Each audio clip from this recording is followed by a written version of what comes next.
بسم اللہ الرحمن الرحیم۔ السلام علیکم دوستو، آپ دیکھ رہے ہیں منا بھائی ٹی وی اور میں ہوں آپ کا ہوسٹ ذیشان۔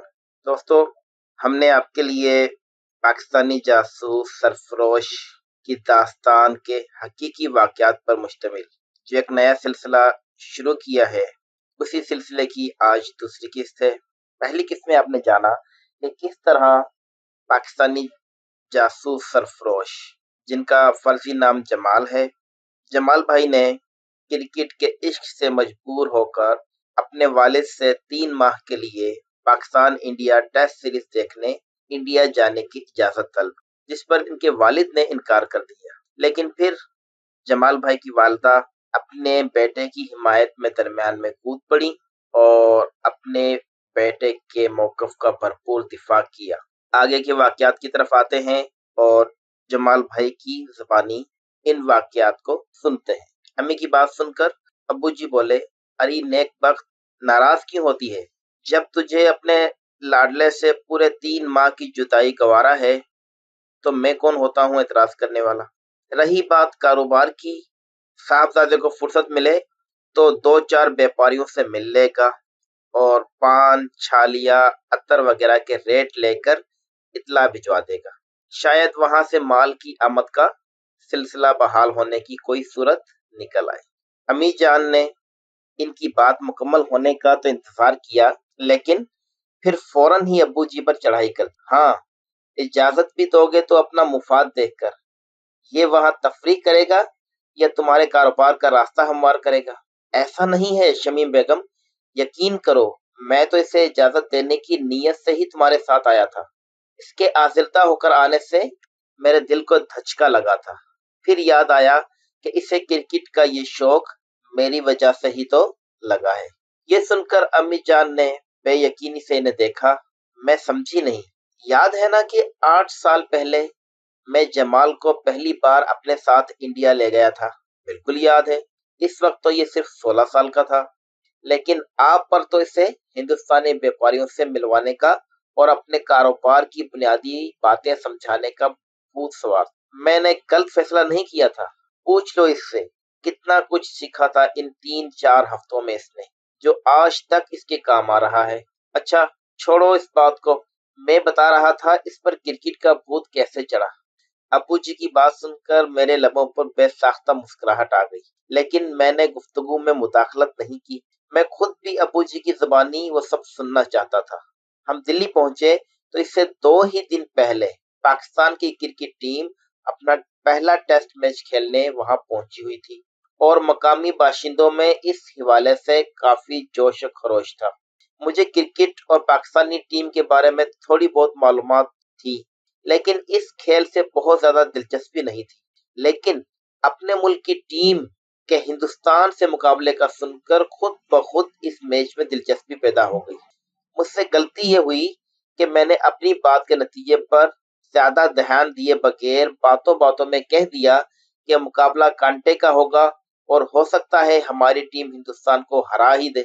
امی جان اب انتہائی انہماک سے ان کی باتیں سن رہی تھی، بلکہ میں واضح طور پر محسوس کر رہا تھا کہ انہیں ابو جی کا توقف کرنا بھی گراں گزر رہا ہے۔ میری یہ بات ہمارے میزبان کو بہت بری لگی، اتنی کہ اس کے لیے اپنی ناراضی چھپانا مشکل ہو گیا۔ دراصل پاکستان بنے ان دنوں چند ہی سال ہوئے تھے اور وہاں کے لوگوں خصوصاً ہندو اکثریت میں پاکستان اور پاکستانیوں کے حوالے سے خاصے غم و غصے کے جذبات موجود تھے۔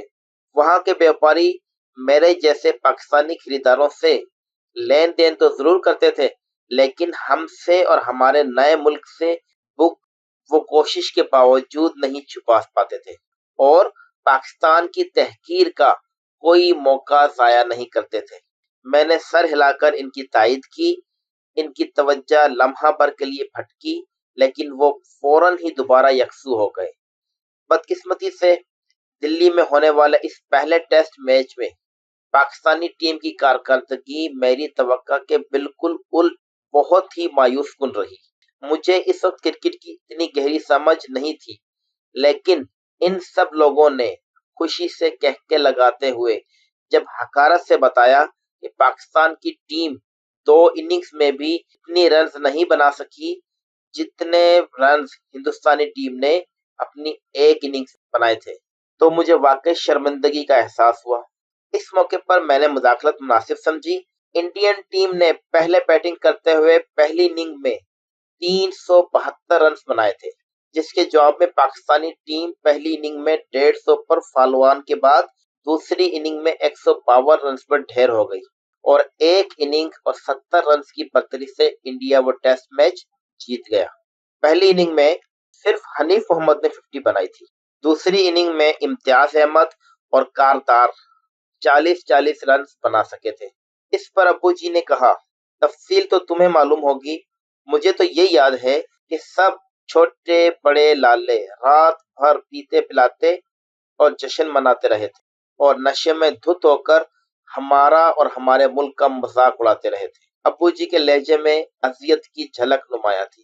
آپ نے مجھے نہ روکا ہوتا تو اس رات 1-2 کا تو سر توڑ ہی دیتا، میں نے دھیمے لیکن ٹھوس لہجے میں کہا۔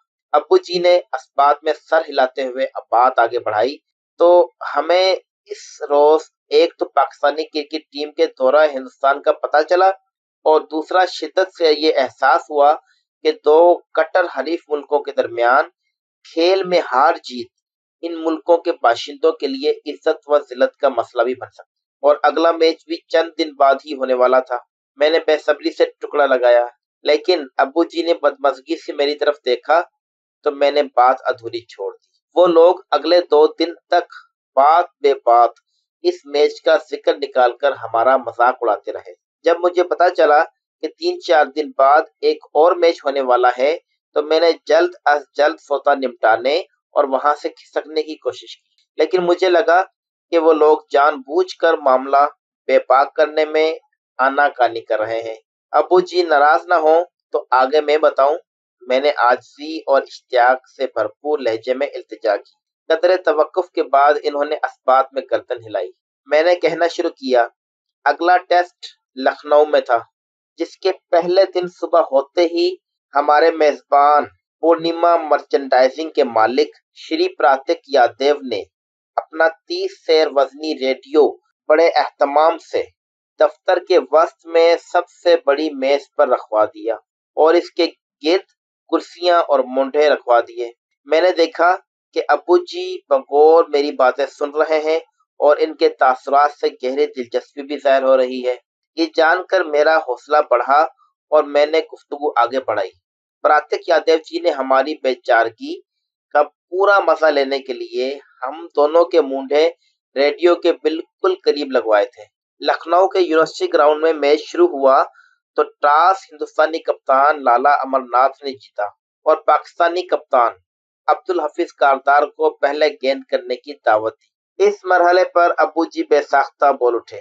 مجھے یاد ہے اس وقت یادیو نے کہکا لگا کر کہا تھا، لو مہاشے جی، لگتا ہے دوبارہ سے پوری ایک باری سے ہارے گی تمہاری پاکستان کی ٹیم۔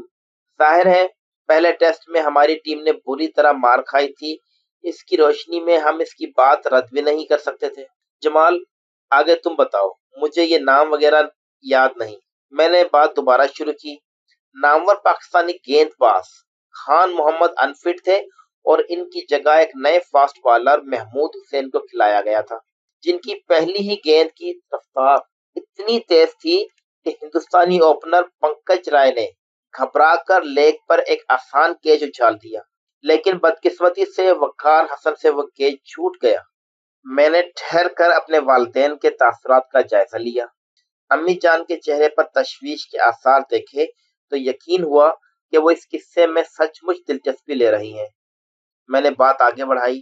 کیچ چھوٹنے کے باعث ہم ایک اہم وکٹ حاصل کرنے کا موقع ضائع کر چکے تھے، لیکن اس کے باوجود محمود حسین اور کپتان کاردار نے کافی جارحانہ انداز میں گیند بازی کی، لیکن بھارت کے دونوں ابتدائی بلے باز بہت تجربہ کار تھے۔ وہ مزید خطرہ مول لیے بغیر پاکستانی تیز گیند بازوں کو احتیاط سے کھیلتے گئے۔ جب کئی اوور تک کوئی وکٹ نہ گری تو یادیو جی کی جملے بازی پھر زور پکڑنے لگی کہ ہندوستانی بلے بازوں کو آؤٹ کرنا ان اناڑیوں کے بس کی بات، لیکن کارتار بہت چالاک کپتان تھا. اس نے یہ حال دیکھا تو فوراً اپنی اور محمود حسین کی جگہ پاکستان کے سب سے کارگر گیند باز فضل محمود اور مقصود احمد کو لگا دیا، جو درمیانی رفتار سے خاصی جارحانہ گیندیں بھی پھینکتے تھے. میں اپنے تئیں سسپینس پیدا کرنے کو خاموش ہوا اور اپنی کوشش میں کامیاب بھی رہا. اس سے پہلے کہ ماں باپ میں سے کوئی جھاڑ کھلاتا، میں نے میچ کا احوال دوبارہ بتانا شروع کیا. مقصود احمد نے، جو بعد میں اپنی جارحانہ بلے بازی اور چھکے لگانے کی عادت کی وجہ سے میری میکس کے نام سے مشہور ہوئے، آتے ہی کام دکھایا اور ان کی اچانک اندر آتی ہوئی ایک تیز گیند نے ہندوستانی اوپنر تاؤجی راؤ گائیکواڑ کی وکٹ اڑا دی. میں نے رک کر اپنے والدین کے تاثرات کا جائزہ لیا اور پھر بات آگے بڑھائی. یادیو جی اور ان کے ساتھیوں کو جھٹکا تو لگا، لیکن وہ اسے اتفاقی کامیابی قرار دے کر آنے والے بلے باز گل محمد کی شان میں قصیدے پڑھنے لگے. گل محمد اتفاق سے پاکستانی اوپنر حنیف محمد کے بھائی اور منجھے ہوئے آل راؤنڈر تھے، لیکن اس روز مقصود احمد شاید کچھ ٹھان کر آئے تھے. انہوں نے گل محمد کو رنز کا کھاتا کھولنے ہی نہیں دیا اور ایک شاندار ان سوئنگ پر ایل بی ڈبلیو کر کے پویلین واپس بھیج دیا. یادیو جی کچھ پریشان تھا، لیکن نئے کھلاڑی وجے منجریکر کا نام سنتے ہی اس کی باتیں کھل گئی اور بڑے فخر سے بتانے لگا کہ وجے نے پچھلے سال انگلینڈ میں ٹرومین پیٹسر اور جم لیکر جیسے گیند بازوں کی پٹائی لگا کر اپنے پہلے ہی ٹیسٹ میں سینچری بنا ڈالی تھی. مجھے اپنے ہیجان پر قابو پانے کے لیے ایک گلاس پانی حلق میں اتارنا پڑا. اس دوران امی ابو تحمل سے انتظار کرتے رہے. یادیو جی ابھی وجے منجریکر کی تعریف کے ڈونگرے برسانے میں مصروف تھے کہ فضل محمود نے ایک ان سوئنگ پر اس کی وکٹیں بکھیر دی. وہ صرف 3 رنز بنا سکا تھا. پھر فضل محمود نے اگلے بیٹسمین گوگومل کشن چند کو بھی 0 پر ایل بی ڈبلیو کر کے واپس بھیج دیا. صرف 22 رنز پر 4 تجربہ کار بلے باز آؤٹ. یہ صورتحال دیکھ کر لالا جی کی تو سٹی گم ہو گئی. اب وہ ہم سے آنکھیں چرا کر خاموشی سے کمنٹری پر توجہ دینے کا ناٹک کر رہے تھے، لیکن پھر پاکستانی گیند بازوں نے کسی کو زیادہ دیر ٹکنے نہ دیا.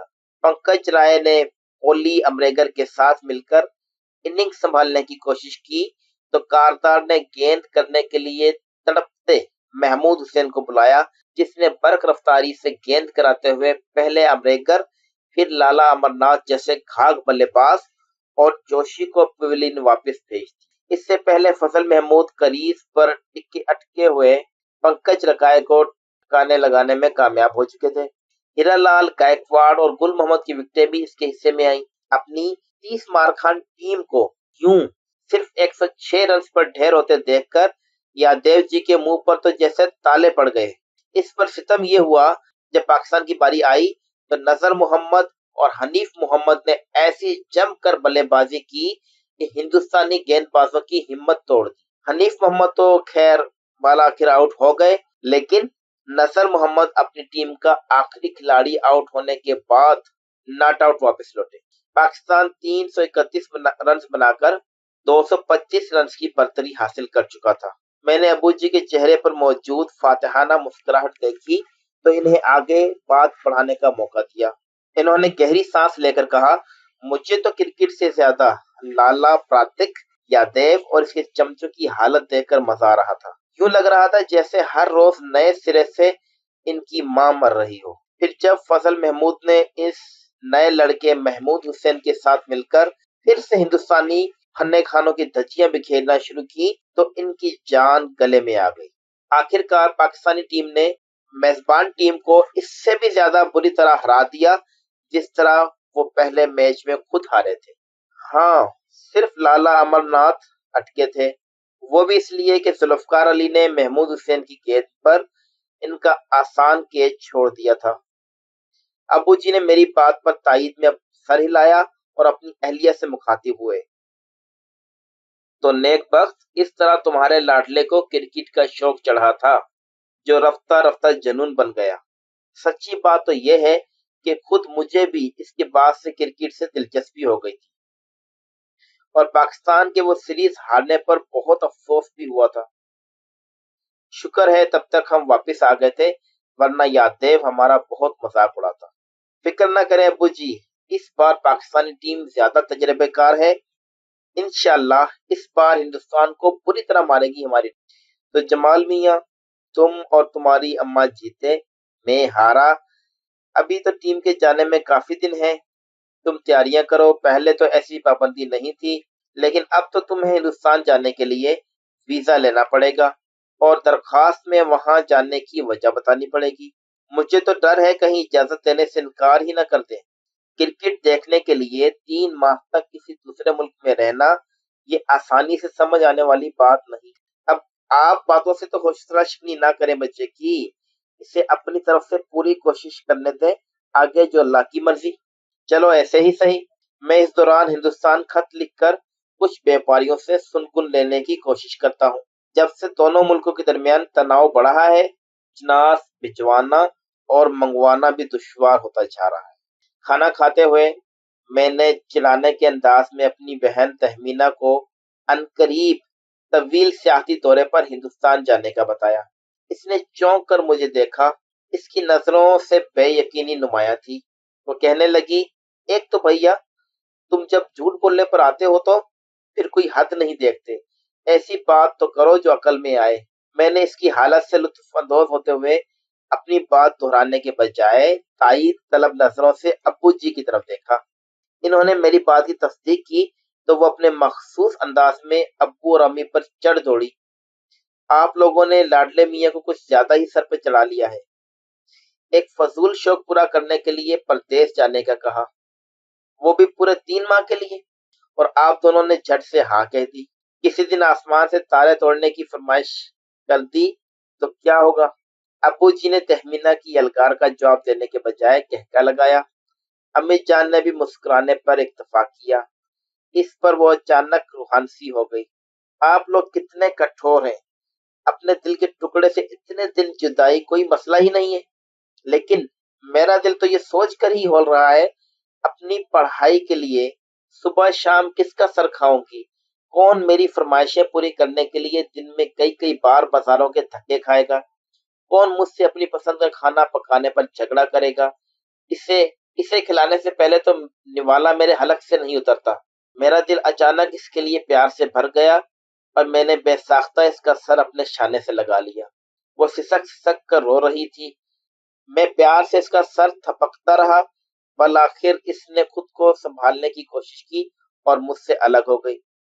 اس کا چہرہ اب بھی ناراضی سے پھلا ہوا تھا۔ ابو جی نے صرف اتنا کہا، تہمینہ میری بچی، ہمیں اس کی خوشی اپنے پیار سے زیادہ عزیز ہے۔ پھر یہ تو سوچ، یہ اتنے دنوں بعد گھر واپس آئے گا تو ہمیں کتنی خوشی ہوگی۔ اللہ جانے وہ قائل ہوئی یا نہیں، لیکن اس نے مزید احتجاج نہیں کیا اور کھانے کے بعد اپنے کمرے میں چلی گئی۔ اس کی سنجیدگی مجھ سے برداشت نہیں ہو رہی تھی، تاہم میں نے بعد میں اس کی دلجوئی کرنے کا فیصلہ کیا۔ ابھی تو مجھے اپنے دوستوں کو یہ خوشخبری سنانی۔ دوستوں، یہ تو تھی پاکستانی جاسوس سرفروش کے سلسلے کی دوسری قسط۔ انشاءاللہ جلد ہی تیسری قسط کے ساتھ آپ سے ملاقات ہوگی۔ اگر ہماری ویڈیو پسند آئے تو اسے لائک کرنا اور چینل کو سبسکرائب کرنا مت بھولیے گا۔ ملتے ہیں انشاءاللہ اگلی ویڈیو کے ساتھ جلد ہی، تب تک کے لیے اپنا خیال رکھیے گا۔ اللہ حافظ۔